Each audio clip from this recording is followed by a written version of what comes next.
Petrol बड़ी महंगा हो गया रे।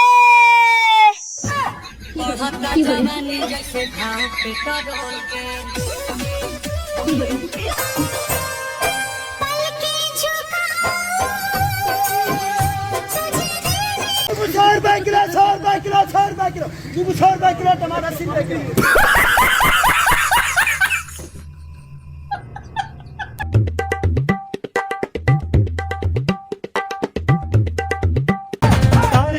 याद च तेरी मैं तां जागर रातां रोक न पावां अखियां विचों गम दियां बरसातां तारे गिन गिन याद च तेरी मैं तां जागर रातां। अब आ रहे हो, जब हम आएंगे गर्मी थोड़ी बढ़ जाएगी, पता चली जाएगा। हमारे अब बदला लेने की परंपरा है, कोई कॉपरेट कर।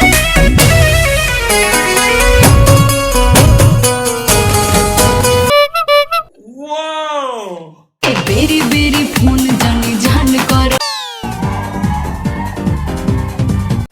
तो कहा कौन है हम।